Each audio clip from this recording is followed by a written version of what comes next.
Okay, so today I just want to walk you through Canva if you're not familiar with it. It's a really great free tool to use if you don't have or don't like using Photoshop or InDesign or something else for designing things. I am not a graphic designer. I'm not good at graphic design. Canva at least gives me a jumping off point. And so I do like using it. I use the free version. I don't pay for it. So I just want to walk you through this as an option. I'm not an expert, but just some basics to get you started so that if you do log on and you're not familiar with it, this might lay some groundwork for you. So once again, it's canva.com, canva.com. And once you're here, I have a lot of projects I've done because I use it a lot. I'm going to go over to the left toolbar and hit the plus create.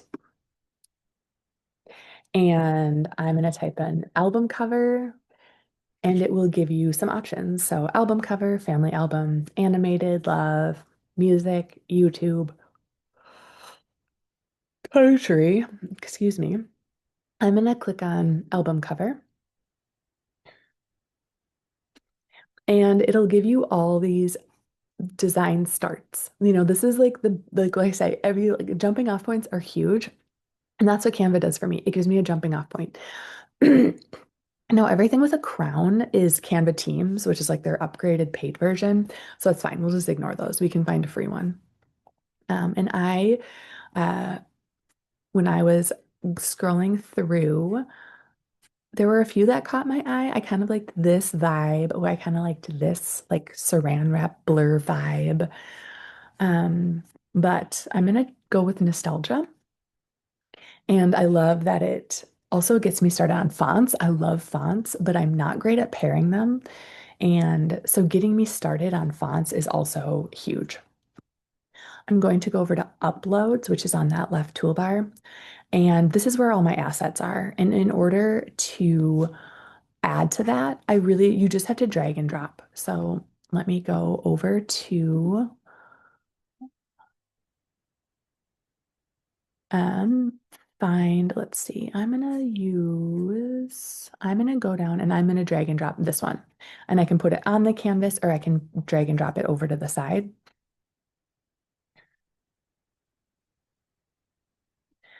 I probably don't want all of these on there, but I can do true fiction and, make the fonts smaller until it fits.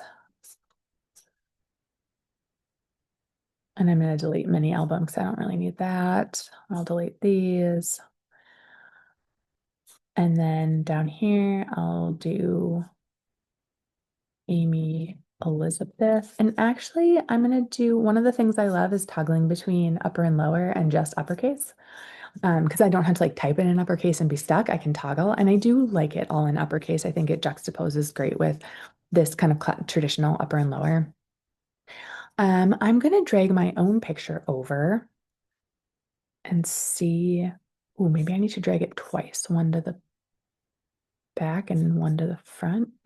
Yeah, I might even. Okay, yeah. Okay, I'm digging this. I might need to play around with where this is. Maybe, maybe over my eyes, but I do like the swoop. So we might need to figure this out, but I feel like it's a start, or maybe I move everything to the bottom. It's just super easy to drag and move things around and play with them. Now, if I want to add another page, I can go here to add a page. I could go here to add a page. These are just going to add blank pages, or I could click this and I could click duplicate page, which is kind of helpful because I might want some of these elements there.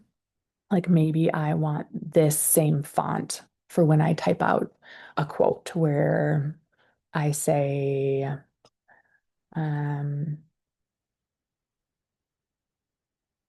what was one of my things? Oh, gold tinged edges singed. So I can go gold tinged edges singed. And I'm actually going to go back. I'm going to do it all. I typed it in lowercase, so I might just do that. And then I might make the text box a little smaller so I can kind of move it where I want it to be. And maybe here I do that. And, maybe the same theme. I might do that. You can play with this, or you could also duplicate it. And like if you're like, I'm not sure that's really what I want, you could play around with it too. So I could also, if I just click, it'll appear on there. So like, let's say maybe I wanted to layer a few together. And then I can go over here to position and I could go forward. I love these, you can reposition things. Maybe this, I don't know. Maybe I'll leave it like that. But you can layer things over each other. You can rotate things. You can just, super easily. You can also go to elements and like let's say I wanted to use tape. Washi, maybe vintage tape. And of course, they're going to show me all the paid ones first because they're going to want me to fall in love with those and start paying for their product. And I get it. We all got to make money. But I found a free one that's just fine. And maybe I'll even let it kind of hang up. All right, so that one's taped. And maybe I don't want to make it like perfectly. Yeah. And then I could tape the other one. Maybe I'll rotate, although maybe I'll use that edge so that it looks kind of, and then maybe instead of that picture, I'll do what you can also do is it'll show you photo colors, which is great. And it will show you photo colors for all the photos you've put in. So if you're trying to figure out a color, I love this as a quick resource. It also will do, you can do the plus and you can do the eyedropper too. So if you're like trying to find a specific color, I just find that very helpful. You can also go to fonts and, maybe use different font combinations. I like the fonts that they showed me. That's one of the reasons I wanted to use this template. But you can look for different, or if you're looking for something in particular, let's say you wanted like a typewriter font, you could do typewriter. This is different than what it, hold on. Let me go to, here we go. I'll go here. Typewriter. In here, you could do like a typewriter font. Oh, that one is a paid one, maybe. Shouldn't be.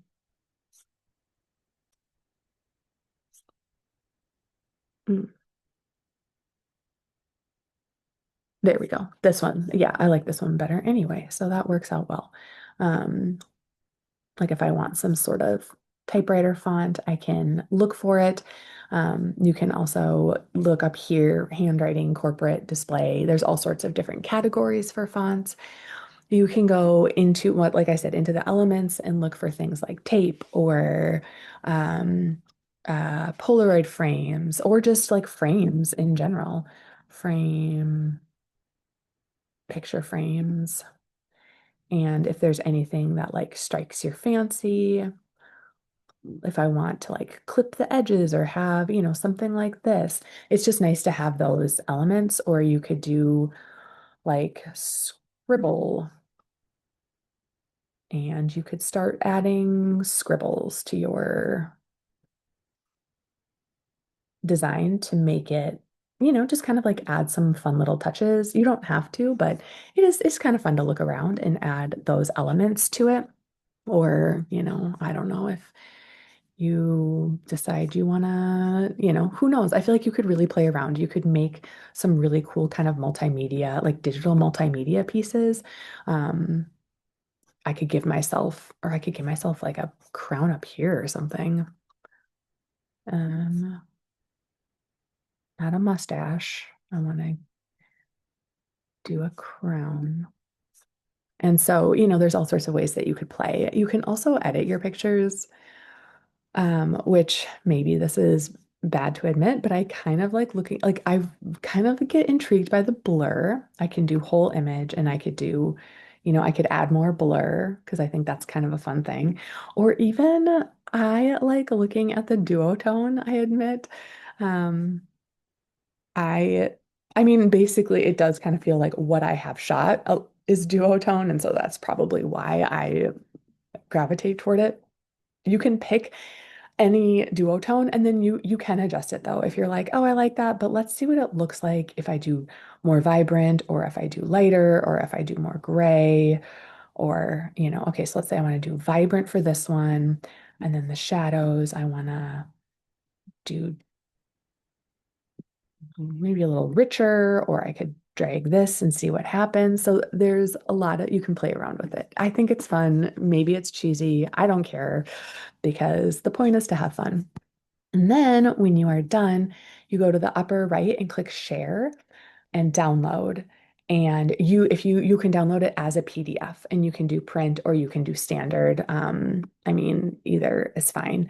But when you download it, then it will become a PDF for you. So you don't have to have a PDF converter, which is super handy, or you can download them as JPEGs. I will download them as PDFs for, like, I'll make PDFs for the art lab and I'll download them as PDFs. But then you can download individual pages as JPEGs if you wanted to go and share it on Instagram in like a carousel. And so for that, you just go to file type and go to JPEG. And you're stuck with a certain size, but that's fine if you're just like, I just want to share it on the socials. It doesn't really matter. So that is your Canva walkthrough. I hope that that helped. If you're not familiar with Canva, hopefully it helped. If you are familiar with Canva, it probably did not help, but that's okay. Because you're already familiar with it. So let me know if you have any questions. Like I said, I'm not a design expert, but this is just something that, as not a design expert, I find very helpful as a tool in my arsenal. I use it all the time. So if you are somebody who wants more control and power and wants that blank slate, then this is not the tool for you. But if you are somebody who just wants a little bit of a jump start, like a here, start here, go from there, yeah, it's a great tool and I love using it. So, all right, thank you for joining me.